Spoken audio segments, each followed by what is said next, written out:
ஓம் சக்தி, ஓம் ஆதிபரா சக்தி, ஓம் சக்தியே, மறுவூர் அரசியே, நல்லதே நினைப்போம், நல்லது மட்டுமே நினைப்போம். சக்தி வாக்கு பிள்ளைகளுக்கு இந்த ஆதி சக்தியின் ஆசீர்வாதம் என்றுமே முழுமையாக கிடைக்கும்.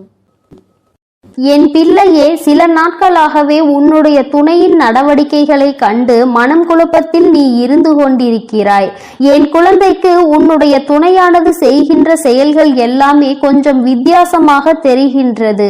முன்பெல்லாம் இவர்கள் இப்படி இல்லையே, இப்பொழுதெல்லாம் ஏகப்பட்ட மாற்றங்களை தினமும் நமக்கு காண்பிக்கிறார்கள். நம்மிடத்தில் பேசுவது குறைந்து விட்டது. மனம் விட்டு எந்த விஷயத்தையும் சொல்வதில்லை. நம்முடைய மனதில் என்ன இருக்கிறது என்பதையும் கேட்பதில்லை. நாம் தனியாக இருப்பது போல் அல்லவா இங்கே இருக்கிறோம் என்பது போன்ற ஒரு உணர்வு என்னுடைய குழந்தை உனக்கு ஏற்பட்டு விட்டது. என் தங்கமே, யாரிடமும் சொல்லாமல் நீ உன்னுடைய கண்களின் ஓரத்தில் வருகின்ற கண்ணீரை துடைத்ததை உன் அம்மா நான் கண்டுவிட்டேன். அதனால்தான் இப்பொழுது இந்த தாயானவள் உன்னிடத்தில் பேச வேண்டும். உன் வாழ்க்கையில் உன்னை சுற்றி நடப்பது பற்றி என்னவென்று உன்னிடம் சொல்லிவிட வேண்டும் என்று வந்திருக்கிறேன். உன்னுடைய சந்தேகத்தில் உண்மையாகவே நியாயம் இருக்கிறது. ஏனென்றால் அவருக்குள் மாற்றம் ஏற்பட்டது உண்மைதான். ஆனால் அது மற்றவர்களால் ஏற்பட்டதா அல்லது வேறு யாரேனும் அவர் மனதை கெடுத்து விட்டார்களா என்பது போன்ற உன்னுடைய குழப்பங்களுக்கு இன்று தெளிவான பதிலை தான் உன் அம்மா கொண்டு வந்திருக்கிறேன். என் தங்கமே, நீ நம்பினாலும் நம்பாவிட்டாலும் அம்மா சொல்வது மட்டும்தான் உண்மை என்பதை நீ புரிந்து கொள்ள வேண்டும். என் குழந்தையே, அம்மா சொல்கின்ற விஷயம் இரண்டு விதமான குணங்களை கொண்டவர்களுக்கு வித்தியாசமானது. என் தங்கமே, ஒருவேளை அவர்களினுடைய நடவடிக்கைகளில் ஏற்பட்டிருக்கின்ற மாற்றங்கள் உனக்கு உச்சபட்ச மாற்றங்களாக தெரியும்.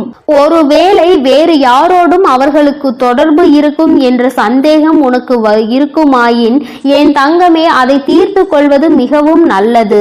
அதே நேரத்தில் அவர் எப்பொழுதுமே அவரின் வேலையில் கவனமாக இருந்து கொண்டிருக்கிறார்கள்.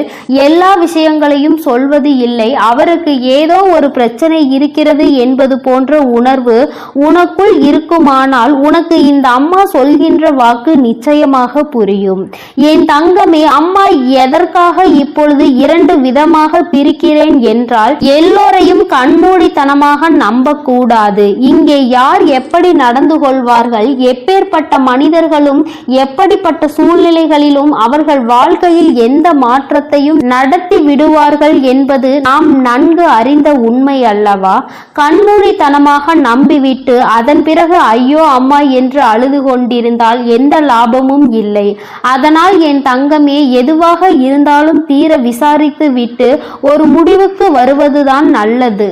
அதற்காக தான் அம்மா உனக்கு இந்த விஷயத்தை சொல்கிறேன். என் தங்கமே, உன்னுடைய துணை இன்னொருவரோடு தொடர்போடு இருக்கிறார் என்றால் அது உனக்கு நிச்சயமாக தெரிந்திருக்கும். ஏனென்றால் அவர்கள் எப்பொழுதும் யாரோடும் தொலைபேசியில் பேசிக்கொண்டே இருப்பது, அதுவும் அன்போடு பேசுவது, மற்றவர்களோடு சிரித்து பேசிவிட்டு உன்னை கண்டால் மட்டும் எரிந்து விழுவது, இது போன்ற நடவடிக்கைகள் இருக்குமாயின் அவர்களை சற்று உன்னிப்பாக கவனிப்பதோடு மட்டுமல்லாமல் சரியான ஒரு முடிவையும் நீ எடுத்துவிட வேண்டும்.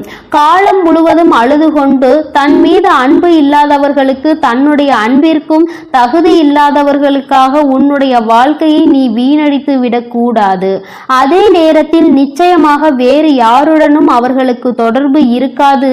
என்னை தவிர அவர்கள் வேறு யாரையும் நினைக்க மாட்டார்கள் என்ற நம்பிக்கை உனக்குள் இருக்கும் பட்சத்தில் நிச்சயமாக அம்மா சொல்கின்ற இந்த விஷயத்தை நீ சரியாக புரிந்து கொள். என் தங்கமே, உன்னுடைய வாழ்க்கை துணை சில நாட்களாகவே அவர்கள் மனதில் ஏதோ ஒரு விஷயத்தை போட்டு குழப்பிக்கொண்டே இருக்கிறார்கள். அந்த விஷயம் என்ன விஷயம் தெரியுமா? அவருக்கு சில நாட்களாக ஒரு நெருக்கடி ஏற்பட்டு இருக்கிறது. அந்த நெருக்கடி பணம் சார்ந்த நெருக்கடி தான். என் தங்கமே, பணம் அதிகமாக தேவைப்படுகிறது. ஆனால் போதிய வருமானம் இல்லை. குடும்பத்தை சமாளிக்க முடியவில்லை. எப்பாடுபட்டு உருண்டு புரண்டு எழுந்தாலும் பணம் போதிய அளவில் கைக்கு வந்து சேர்வது இல்லை. அதனால் எப்படி இந்த வாழ்க்கையை நடத்துவது என்று ஒரே குழப்பம். நம்மை நம்பி இருப்பவர்களுக்கு போதிய வசதிகளை நம்மால் செய்து கொடுக்க முடியவில்லை என்ற கவலை. செல்கின்ற இடத்திலும் அங்கே ஏகப்பட்ட பிரச்சனைகள். வேலையில் மன நிம்மதி இல்லை.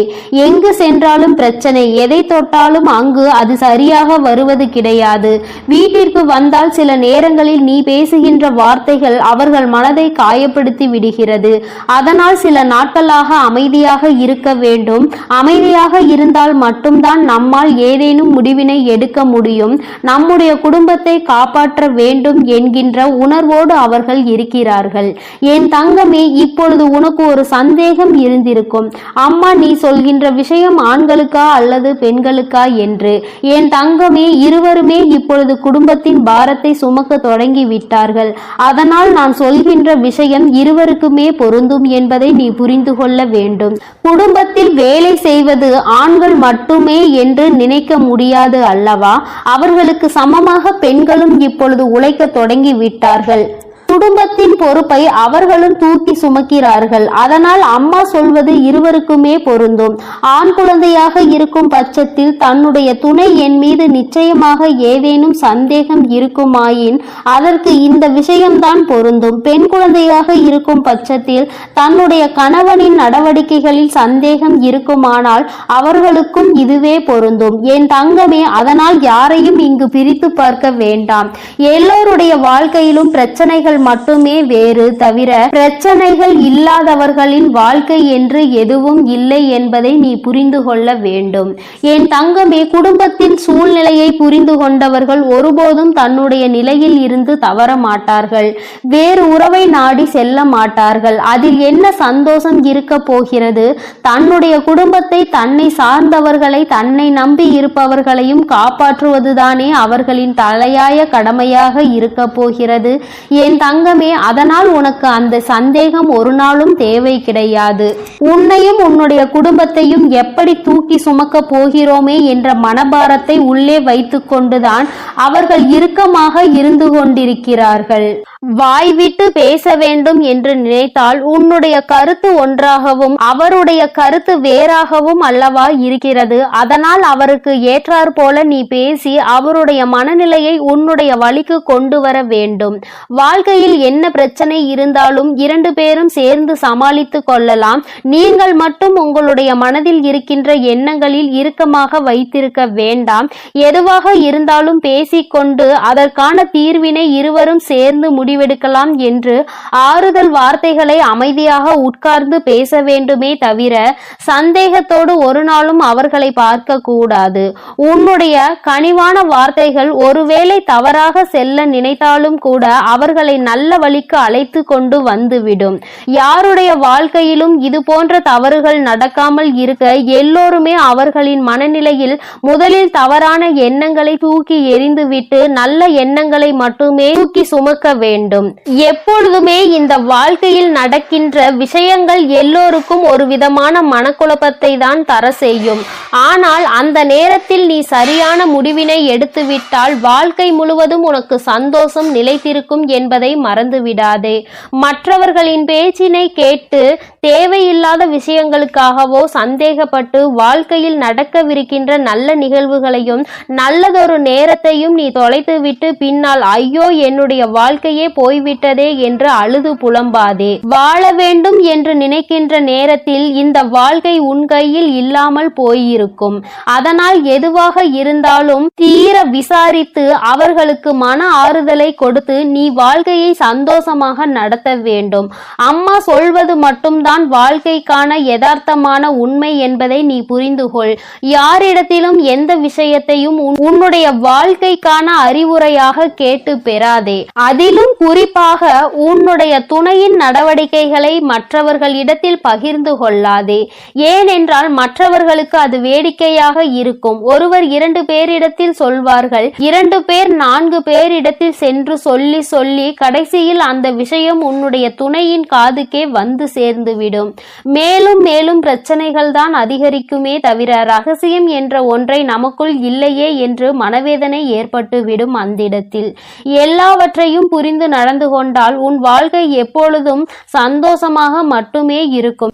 என் அன்பு பிள்ளையே, உன் வாழ்க்கை துணையோடு இத்தனை நாட்களாக சந்தோஷமாக இருந்த போதிலும் சில நாட்களாகவே மிக பெரிய கஷ்டங்களை எல்லாம் உனக்கு அவர்கள் கொடுத்து கொண்டிருக்கிறதும் மனதிற்குள் எப்பொழுதுமே ஏதோ ஒரு தவிப்பை என் குழந்தை உனக்கு இருந்து கொண்டே இருக்கின்றது. எந்த நேரமும் எதையோ ஒன்றை இழந்து விட்டது போன்ற உணர்வு உனக்குள் நீங்காமல் உன் மனதில் இருந்து கொண்டிருக்கிறது. என் பிள்ளையே, என் நேரமும் ஒரே ஒருவரை பற்றி மட்டுமே சிந்தித்து கொண்டிருக்கிறாய். உன்னுடைய கனவுகள் எல்லாம் அந்த ஒருவர் மீது மட்டுமே இருக்கின்றது.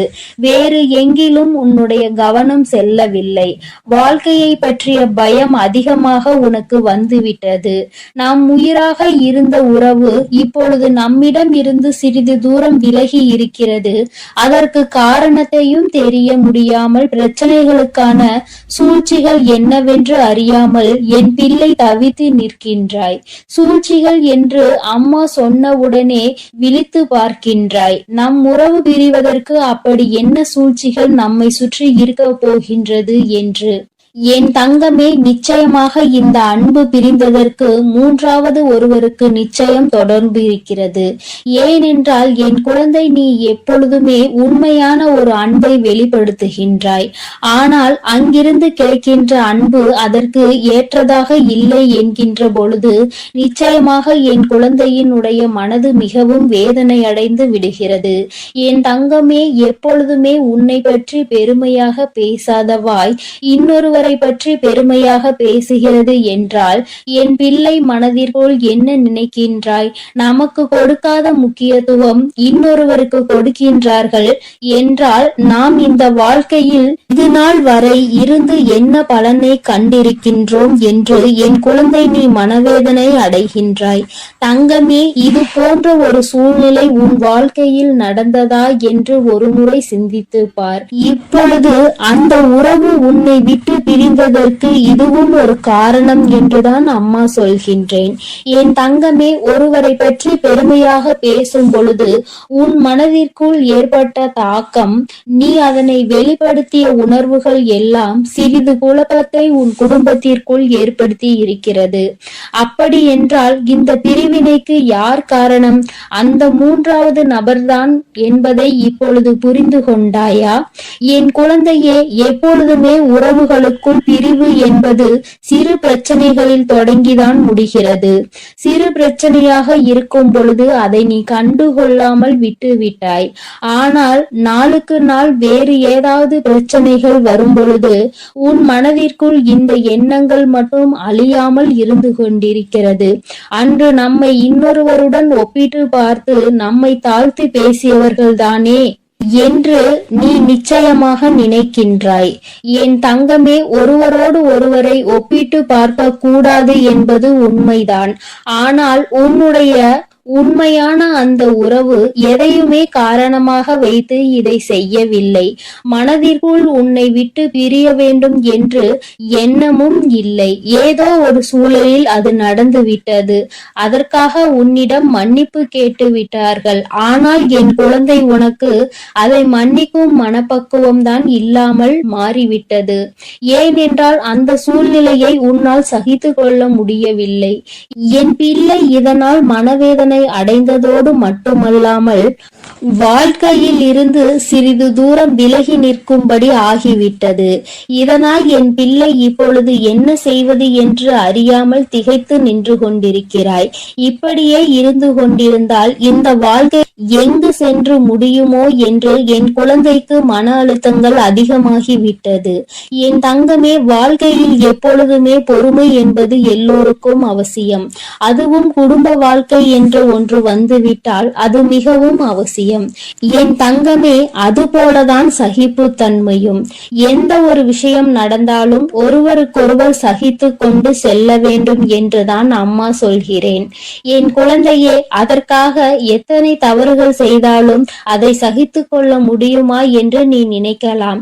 என் தங்கமே, சகித்து கொள்ள பழகி விடுவாயானால் அது உனக்கு எளிதாக மாறிவிடும். இப்படிதான் இருப்பேன் என்றால் நீ போட்டி போட்டுக்கொண்டு சண்டையிட்டு கொண்டு வந்து அந்த பிரச்சனைகளை நீ பெரிதாக்கி கொண்டே செல்கின்றாய். ஒரு முறை செய்த தவறுக்காக நீ பல தண்டனைகளை கொடுப்பாய், ஆனால் அது நிரந்தரமான தவறாக மாறிவிடும் என்பதை நீ மறந்து விடாதே. என் தங்கமே, உதாரணத்திற்கு அம்மா உனக்கு ஒரு விஷயத்தை சொல்கிறேன். ஒரு கெட்ட பழக்கம் இருக்கிறது, அது இத்தனை நாட்கள் இல்லாமல் புதிதாக வந்திருக்கிறது என்றால் என் குழந்தை அதிலிருந்து மீட்டெடுக்கத்தான் நீ முயற்சி செய்ய வேண்டுமே தவிர மேலும் அதற்குள் கொண்டு தள்ளி விட்டுவிடக் கூடாது. நான் சொல்வதை நீ முழுமையாக கேட்டால் நிச்சயமாக உனக்கு புரியும். என் குழந்தை ஒரு விஷயத்தை செய்யும் பொழுது ஒன்று நீ அதை கண்டுகொள்ளாமல் இருக்க வேண்டும், இன்னொன்று தெரிந்ததை உணர்த்திவிட்டு ஒன்றும் சொல்லாமல் ஒதுங்கி நிற்க வேண்டும்.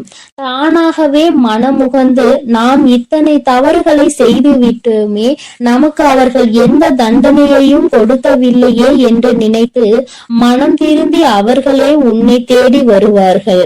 அதை விட்டு அதை நீ மிக பெரிய பிரச்சனையாக்கி உன் மனதையும் காயப்படுத்தி அவர்கள் மனதையும் காயப்படுத்தி எல்லோருக்கும் ஒரு சிறிய விஷயத்தை தெரியப்படுத்துவாய். ஆனால் அது சிறிய விஷயம் அல்ல, மிக பெரிய விஷயம் என்பதை நீ புரிந்து கொள்ள வேண்டும். 4 சுவர்களுக்குள் நடக்க இருக்கின்ற பிரச்சனையை எல்லோருக்கும் தெரியும்படி நீ செய்து விட்டாய். ஆனால் நிச்சயமாக தவறு செய்தவர்களின் மனம் வேதனைப்படும். மீண்டும் இந்த தவறை செய்யக்கூடாது என்று ஒருபோதும் தோணாது. மீண்டும் மீண்டும் இதனை செய்ய வேண்டும் என்கின்ற எண்ணம் அவர்களுக்கு தானாகவே வந்துவிடும். இது மனிதனினுடைய இயல்பு என்பதை நீ புரிந்து கொள்ள வேண்டும். என் குழந்தையே, அம்மா சொல்வது உனக்கு புரியும் என்று நினைக்கின்றேன். தவறு செய்தால் அதை எப்படி எடுத்து சொல்ல வேண்டுமோ அப்படி எடுத்து சொல்லி அந்த பிரச்சனையை முடிக்கத்தான் பார்க்க வேண்டுமே தவிர ஒரு சிறிய தவறு செய்கிறவர்களை மிக பெரிய தவறு செய்கின்ற அளவிற்கு நீ தூண்டி விட்டு விடாதே என்றுதான் அம்மா உனக்கு சொல்கிறேன். என் தங்கமே, இதுவரை நடந்ததை எல்லாம் நடந்தவையாகவே இருக்கட்டும். பிரிவுகள் என்பது வந்துவிட்டால் சற்று தொலைவாக சென்று இருக்கின்ற உறவானது நிச்சயமாக மீண்டும் உன்னை தேடி வரத்தான் போகிறார்கள். என் குழந்தையே, இந்த பிரிவு நிரந்தரமானது அல்ல. நிச்சயமாக உன்னுடைய வாழ்க்கையில் மீண்டும் சந்தோஷமான சூழ்நிலை வரத்தான் போகிறது. உனக்கு துணையாக அதற்கு இந்த வராகி அம்மா நான் நின்று கொண்டு இருக்கிறேன் என்பதை என் பிள்ளை நீ மறந்து விடாதே. தாயானவள் நான் ஒருபோதும் இருக்கின்ற பிரச்சனைகளை நிரந்தரமாக வைக்க வேண்டும் என்று நினைப்பது கிடையாது. எல்லாம் சரியாகி நீ முன்னேற்றம் அடையும் போது உன் தாயை பற்றி நீ புரிந்து கொள்வாய். அம்மா நம் வாழ்க்கையில் எப்பேற்பட்ட சூழ்நிலைகளை எல்லாம் ஏற்படுத்தி கொடுத்திருக்கிறாள் என்று. எல்லாவற்றிலும் இருந்து உனக்கு அனுபவ பாடம் கிடைக்க வேண்டும் அல்லவா? உறவுகளை அத்தனை எளிதாக எண்ணிவிடக் கூடாது. அதுவும் வாழ்க்கை துணையாக இருக்கின்ற உறவு, உயிரான உறவு என்று ஒன்று இருக்கும் பொழுது அவர்களின் உணர்வுகளை புரிந்து அதற்கு ஏற்றாற் போல நடந்து கொள்ள வேண்டும். நீ அப்படி நடக்க தொடங்கினால் தானாகவே அவர்களும் இது போன்ற நடக்க தொடங்கி விடுவார்கள். தானாக மரியாதை கிடைக்கும் பொழுதுதான் தானும் மரியாதை கொடுக்க வேண்டும் என்ற எண்ணம் எல்லோருக்கும் வரும். உனக்கு அப்படித்தானே என்பதை முதலில் புரிந்து கொள். யாரிடமும் ஒருபோதும் உன்னுடைய உயிரான உறவை விட்டு கொடுக்க கூடாது. எப்பேற்பட்ட சூழ்நிலை வந்தாலும் சரி, அந்த சூழ்நிலையில் இருந்து உன் உயிரான உறவை நீ மீட்டெடுக்கத்தான் நினைக்க வேண்டுமே தவிர ஒருபோதும் அதோடு சேர்ந்து பிரச்சனைகளில் பங்கெடுத்து கொள்ளாமல் ஒதுங்கி நிற்க நினைக்காதே. எந்த ஒரு சூழ்நிலையிலும் நீ அவருக்கு கை கொடுக்கின்றாயோ அதுபோல அவரும் உனக்கு கை கொடுத்து ஆபத்து சூழ்நிலையில் இருந்து உன்னை காப்பாற்ற உன்னை தேடி ஓடி வருவார் என்பதை நீ மறந்து விடாதே. என்னுடைய குழந்தையின் வாழ்க்கையில் நிச்சயமாக நல்ல நிலைமைக்கு மாறத்தான் போகின்றது. அதற்கு இந்த வராகியானவள் உன்னோடு இருப்பேன் என்பதை மறந்து விடாதே. எல்லாவற்றையும் சகித்து கொண்டும் பொறுத்து கொண்டும் வாழ்க்கையை சில காலம் நீ நடத்திவிட்டால் மீண்டும் அந்த வாழ்க்கை ஒருபோதும் உன்னை விட்டு செல்லாது. கஷ்டங்கள் முதலில் அதிகமாக இருக்கும். தாங்கிக் கொண்டு விட்டால் அதன் பிறகு உனக்கான சந்தோஷங்கள் நிச்சயமாக உனக்காக காத்து கொண்டிருக்கும். புதிதாக ஒரு விஷயத்தை பழகும் பொழுது கற்றுக்கொள்வது சற்று சிரமம்தான். ஆனால் அதுவே வாழ்க்கை என்று ஆகும் பொழுது அது உனக்கு பழகிவிடும். சந்தோஷமான வாழ்க்கையாக உனக்கு ஏற்றாற் போல அதை நீ மாற்றிக்கொள்ளும் சக்தி உனக்குள் இருக்கிறது. என் அன்பு பிள்ளையே, அதனால் நீ எதை நினைத்தும் கலங்காதே, எதற்காகவும் வருந்தாதே. நீ எப்பொழுதும் சந்தோஷமாக இருக்கும்படி உன் வராகி அன்னை நான் பார்த்து கொள்கிறேன் என் தங்கமே. நீ நல்லதையே நினை. உன் வாழ்வில் எப்பொழுதும் நான் உனக்கு நல்லதை மட்டுமே செய்து கொடுக்கிறேன். என் அன்பு பிள்ளைக்கு இந்த சக்தி வராகியின் ஆசீர்வாதங்கள் எப்பொழுதும் முழுமையாக கிடைக்கும். ஓம் ஸ்ரீ வராகி தாயே போற்றி போற்றி, பஞ்சமியின் நாயகியே போற்றி, சிம்ம வாகினியே போற்றி. என் தங்க பிள்ளையே, இன்று உன் வராகி அம்மா நீ உயிராக நேசிக்கும் ஒரு உறவை பற்றிய ஒரு உண்மையினை உனக்கு இன்று சொல்வதற்காக வந்திருக்கிறேன். என் தங்கமே, உயிராக நினைக்கின்ற உறவை பற்றி எல்லா விஷயங்களும் எனக்கு தெரியுமே. உங்களுக்கு அப்படி எனக்கு தெரியாத விஷயம் என்ன தெரிந்துவிட போகிறது? நீ எனக்கு அப்படி என்ன சொல்லிவிட போகிறாய் என்ற ஒரு ஆர்வத்தில்தான் நானும் இப்பொழுது வந்திருக்கிறேன். உயிரான உறவு என்றால் எங்களுக்குள் எந்த ஒரு ஒளிவு மறைவுகளும் இல்லை என்று நான் நம்புகிறேன். அந்த நம்பிக்கையில் இப்பொழுது நீ சொல்ல வருவது எனக்கு தெரிந்த விஷயமாக தான் இருக்கும் என்று நான் நினைக்கின்றேன் என்று என் பிள்ளை நினைக்கிறாய் அல்லவா? என் தங்கமே, உன்னுடைய வாழ்க்கையில் நடக்கின்ற விஷயங்கள் எல்லாமே உனக்கு 100% தெரிந்திருக்க வேண்டும் என்ற அவசியம் கிடையாது. நீ நினைத்து கொண்டிருக்கிறாய் உனக்கு எல்லாம் தெரியும் என்று. ஆனால் உன்னை சுற்றி நடக்கின்ற சில விஷயங்கள் நீ அறிந்திருக்கவில்லை. எதை பற்றி தெரிந்தாலும் தெரியாவிட்டாலும் எல்லாவற்றையும் நன்கு அறிந்த உன் தாயானவள் நான் அல்லவா?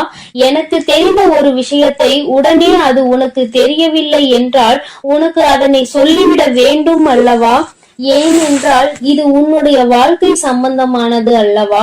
அதனால்தான் என் குழந்தைக்கு இன்று அதனை தெரிவிக்க வேண்டும் என்று உன் அம்மா நான் வந்திருக்கிறேன். என் தங்கமே, இப்பொழுது சற்று பதட்டம் வந்து விட்டதல்லவா?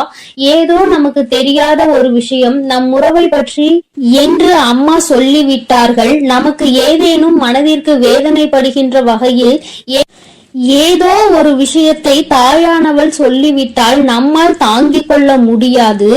ஏனென்றால் இது நம்முடைய வாழ்க்கை. இதில் பிரச்சனைகள் இருந்தால் நம்மால் அதை விட்டுவிட்டு வேறெங்கும் செல்ல முடியாது என்று என் குழந்தை நினைக்கின்றாய் அல்லவா? என் தங்கமே, நீ பதற்றப்படுகின்ற அளவிற்கு எந்த விதமான பிரச்சனைகளும் இல்லை. உன் தாயானவள் உனக்கு ஒரு உண்மையை தான் சொல்ல வந்திருக்கிறேன். என் தங்கமே, அந்த உண்மை என்னவென்று தெரிந்து கொண்ட பிறகு இதை நீ பயப்பட வேண்டிய விஷயமா அல்லது சந்தோஷப்பட வேண்டிய விஷயமா என்று சிந்தித்துக்கொள். என் தங்கமே, உன்னுடைய துணையானது நீ யார் மீது உயிரை வைத்திருக்கின்றாய் அவர்கள் ஆனவர்கள் உன்னை பற்றி சில விஷயங்களை என் முன்னால் வந்து சொல்லிக் கொண்டிருந்தார்கள். அவர் நீ எப்படி என்னிடத்தில் வேண்டுதல் வைக்கும் பொழுது அவர்களை பற்றி வேண்டிக் கொள்கிறாயோ அதுபோலதான் அவர்களும் என்னிடத்தில் வந்து உன்னை பற்றி சில விஷயங்களை சொல்லி வேண்டிக் கொண்டார்கள். என் தங்கமே, அவர்கள் உன் மீது வைத்திருக்கின்ற அன்பு உன்னை விட மிக பெரியது என்பதை நான் அப்பொழுதுதான் புரிந்து கொண்டேன். என் தங்கமே, உயிரான உறவு என்று சொல்லும் பொழுதே நீ புரிந்து கொள்ள வேண்டாமா? தாயானவள் அவர்கள் உன்னை பற்றி என்ன நினைத்தார்கள் என்பதை புரிந்து கொண்டு வந்திருக்கிறாள் என்று. என் தங்கமே, உயிரான உறவு உன்னுடைய வாழ்க்கையில் உனக்காக சில விஷயங்களை செய்ய வேண்டும் என்று நினைக்கிறார்கள். அவர்கள் நினைவுகள் என்ன தெரியுமா? நீ ஆசைப்பட்டதை எல்லாம் உனக்கு வாழ்க்கையில் முழுமையாக கொடுக்க வேண்டும். எது கேட்டாலும் இல்லை என்று ஒருபோதும் சொல்லிவிடக் கூடாது. அது போன்ற ஒரு சூழ்நிலையை எனக்கு ஒருபோதும் கொடுத்து விடாதீர்கள் தாயே என்று என்னிடத்தில் கேட்டார்கள். அது மட்டும் அல்லாமல் எப்பொழுதும் உன்னை பற்றிய எண்ணங்கள் அவர் மனதில் இருந்து கொண்டே இருக்கிறது. உனக்கு உன்னுடைய வாழ்க்கை நன்றாக இருக்க வேண்டும். தன்னை நம்பி வந்ததால் அவர்கள் வாழ்க்கையில் எந்த கஷ்டங்களும் இருக்கக்கூடாது.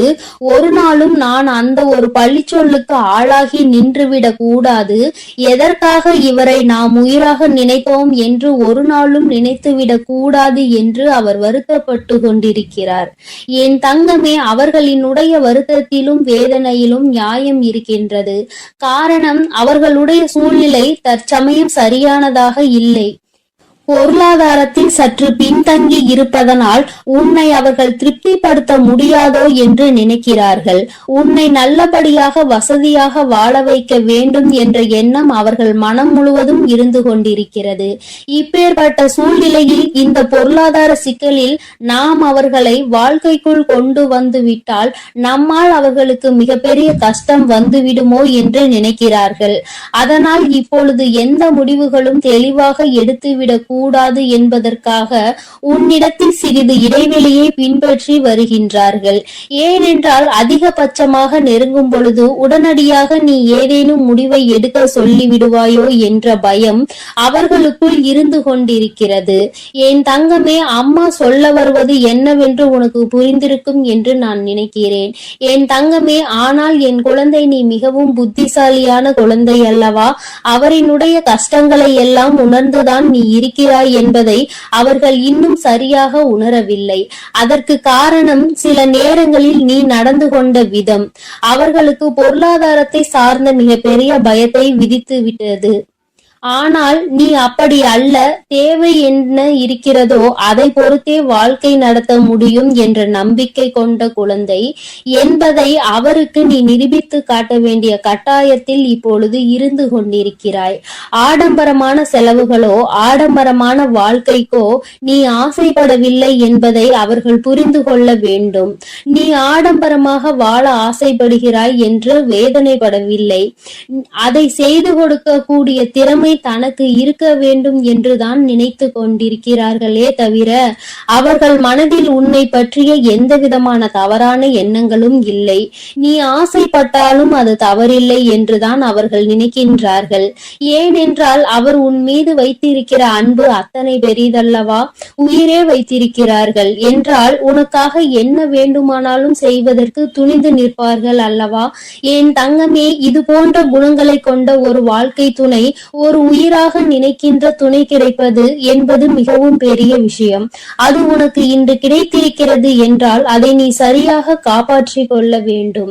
அவர்களுக்கு உன் மீது இருக்கின்ற அன்பு ஒரு சிறிய அளவு கூட கள்ளம் கபடம் இல்லாத அன்பு. அதை சந்தேகப்படுவதற்கு எந்த விதமான காரணங்களும் கிடையாது என்பதை நீ புரிந்து கொள்ள வேண்டும். போதும் என் தங்கமே, இந்த வாழ்க்கையில் உனக்கென்று நான் கொடுத்த பல நல்ல விஷயங்களுக்குள் இது முக்கியமான முதன்மையான விஷயம் என்பதை நீ புரிந்து கொண்டால் போதும். என் தங்கமே, தனக்கென்று அங்கே உண்மையான அன்பு கிடைக்காமல் எத்தனையோ பேர் தவித்துக் கொண்டிருக்கிறார்கள். அப்பேற்பட்ட சூழ்நிலையில் என் குழந்தை, உனக்கு கிடைத்திருக்கின்ற அன்பு எந்நேரமும் உன்னை பற்றியே நினைக்கின்ற அன்பாக அல்லவா இருக்கிறது? உன்னுடைய வாழ்க்கையை பற்றியும் உன்னுடைய ஆசைகளை பற்றியும் உன்னுடைய கனவுகளை பற்றியும் அங்கே அதிகமாக சிந்திக்கின்ற அன்பாக அல்லவா இருக்கின்றது. இது போன்ற அன்பு எல்லோருக்கும் கிடைத்து விடாது. என் குழந்தை, உனக்கு இந்த வராகியின் ஆசீர்வாதத்தோடு இது கிடைத்திருக்கிறது என்றால் அதை நீ பத்திரமாக பாதுகாத்து கொள்ள வேண்டும் அல்லவா? இனி உன் வாழ்க்கையில் உனக்கென்று நான் கொடுக்க நினைப்பது எல்லாமே இந்த வாழ்க்கை அழகாக இருக்க வேண்டும், சந்தோஷமாக இருக்க வேண்டும் என்பதை மட்டும் சார்ந்ததுதானே. அதுவே உனக்கு கிடைத்து விட்டது என்றால் இனிமேல் இதற்கு மேல் உன் வாழ்க்கையில் உனக்கு என்ன தேவைப்பட போகிறது? என் தங்கமே, தெய்வத்தினுடைய ஆசீர்வாதமும் உண்மையான துணையையும் நீ பெற்றிருக்கிறாய். அப்படி என்றால் இனி நீ செய்ய வேண்டியது என்ன தெரியுமா? உனக்கு கிடைத்திருக்கின்ற இந்த உறவுகளை நீ பத்திரமாக பாதுகாத்து கொள்ள வேண்டும். உன்னை பற்றிய அவர்களுடைய எண்ணங்கள் தவறாக தவறானது என்பதை நீ நிரூபித்து காட்ட வேண்டும். எந்த ஒரு சூழ்நிலையிலும் எந்த ஒரு கஷ்டத்திலும் கை கொடுக்க முடியும், என்னால் எந்த கஷ்டங்களும் ஒருபோதும் வந்துவிடாது என்பது போன்ற நடவடிக்கைகளை நீ அவர்களுக்கு உணர்த்த வேண்டும் என் தங்கமே. நாளை என்பது வாழ்க்கையில் ஏன் வருகிறது என்று சிந்திக்காமல் நாளை என்பது வர வேண்டும் என்று நீ நினைக்க வேண்டும். சந்தோஷமான வாழ்க்கையை எந்நாளும் சந்தோஷமாக அனுபவிக்க நீ காத்திருக்க வேண்டும் என் தங்கமே. உனக்கானதை நான் சரியாக தேர்ந்தெடுத்து உன் கைகளில் கொடுத்து விட்டேன். இனி அதனை பாதுகாப்பதும் அல்லது விட்டு விடுவதும் உன்னுடைய கையில்தான் இருக்கிறது. அவர்கள் மனதில் இருக்கின்ற உண்மை உன் மீது கொண்டிருக்கின்ற உச்சபட்ச அன்பினை அல்லவா வெளிக்காட்டுகிறது. அந்த அன்பினை நீ பத்திரமாக பார்த்து கொள்ள வேண்டுமே தவிர ஒருபோதும் அந்த அன்பினை நீ இழந்துவிடக் கூடாது. வாழ்க்கையில் எல்லாம் கிடைக்காமல் எத்தனையோ பேர் காயப்பட்டு கொண்டிருக்கின்ற நேரத்தில் உனக்கென்று உன் வாழ்க்கையில் கிடைத்ததை நீ உன் வாழ்க்கையில் தொலைத்து விடாதே. வாழ்க்கை முழுவதும் இது உன்னோடு தொடர்ந்து வர வேண்டும் என்று நீ மனதார ஆசைப்பட்டாய் அல்லவா? உன்னுடைய ஆசைகளை தான் அம்மா நிறைவேற்றுகிறேன். அது மட்டும் அல்லாமல் இன்று அவர்கள் மனதில் இருக்கின்ற அந்த பயம் உன் மீது கொண்டிருக்கின்ற உச்சபட்ச அன்பினை தான் வெளிக்காட்டுகிறது. இதை நீ புரிந்து கொண்டால் போதும். இந்த வாழ்க்கை உனக்கு நிச்சயமாக சந்தோஷமானதாக மாறிவிடும் என் தங்கமே. எல்லாருக்கும் எல்லாம் தெரிந்தது போல இருந்தாலும் இது போன்ற சில விஷயங்கள் தெரியாமல் இருக்கின்றதல்லவா? இனியாவது என் குழந்தை இதனை உணர்ந்து கொண்டால் போதும். இந்த வாழ்க்கையில் உனக்கு என்னாலுமே கஷ்டம் என்பது வராது என் தங்க பிள்ளை. என் அன்பு குழந்தைக்கு இந்த ஆதிபராசக்தியின் அன்பும் ஆசீர்வாதமும் முழுவதுமாக கிடைக்கும். ஓம் சக்தி, ஓம் ஆதிபராசக்தி.